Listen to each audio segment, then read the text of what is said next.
آپ کے فیصلے واقعی آپ کے ہیں جو آپ سوچ رہے ہیں؟ کیا وہ واقعی آپ کی سوچ ہے یا کہیں کوئی ننھی سی چپ خاموشی سے آپ کے دماغ، آپ کے احساسات، آپ کی حرکتوں کو کنٹرول کر رہی ہے؟ آپ سمجھتے ہیں کہ چپ صرف فون یا کمپیوٹر میں ہوتی ہے؟ نہیں، یہ چپ اب آپ کے ڈیسیژنز، پسند، خیالات، حتیٰ کہ آپ کے جذبات پر اثر ڈال رہی ہے۔ جب آپ کا فون خود بتائے کہ آپ کو کون سی ویڈیو دیکھنی ہے، جب آپ کو وہی ایڈز دکھیں جن سے آپ پہلے خوفزدہ ہو رہے تھے، جب آپ کو لگے کہ آپ خود سوچ رہے ہیں مگر دراصل وہ پریڈکٹ کیا جا رہا ہے، آپ کا بیہیویئر، آپ کی خواہشات۔ کیا کبھی آپ کے ساتھ ایسا نہیں ہوا کہ آپ سوچ رہے ہوتے ہیں، اپنا فون اٹھاتے ہیں اور آپ کی سوچ اسکرین پر آپ کے سامنے آ جاتی ہے؟ تو اس کا مطلب ہے چپ صرف گیجٹس میں نہیں، آپ کے اندر تک پہنچ چکی ہے۔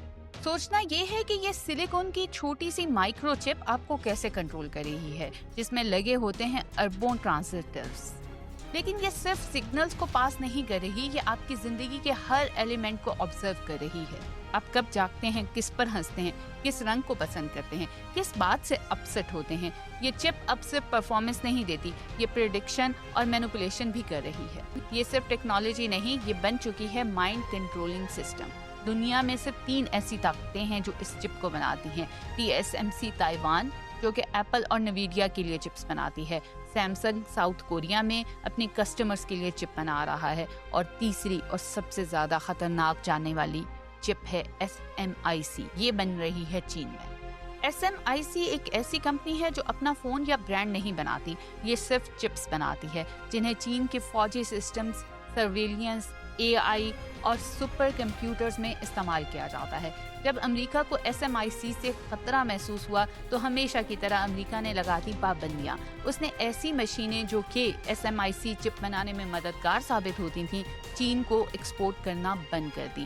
لیکن چین نے کیا کیا؟ اربوں ڈالر کی سرمایہ کاری، لوکل انجینئرز کی ٹیم کو بنانا، اور صرف چند سالوں میں SMIC نے بغیر امریکی مشینز کے اپنی 7nm چپ خود تیار کر لی۔ یہ چپ AI ربوٹس کو چلا سکتی ہے، ڈرونز کو کنٹرول کرتی ہے، اس کو پتا ہے کون سا چہرہ کس گیجٹ کا سربراہ ہے، یہ چہروں کے درمیان تقسیم کر سکتی ہے۔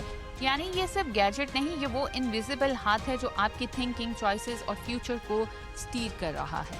لیکن سوال یہ ہے کہ کیا ان تمام چپس کے موجود ہوتے ہوئے ہم آزاد ہیں؟ جب چپ ہر جگہ ہے تو پرائیویسی ایک خواب بن چکی ہے، آزادی ایک ایلیوژن لگتا ہے، اور اب ہم سب شاید ایک انویزیبل نظام کے غلام بن چکے ہیں۔ کیا ہم خود فیصلہ کرنے کی طاقت رکھ سکتے ہیں یا چپ ہمارے لیے فیصلہ کر رہی ہے؟ کیا ہم جو کچھ سوچتے ہیں وہ ہمارا ہے یا ہمیں وہ سوچنے پر مجبور کیا جا رہا ہے؟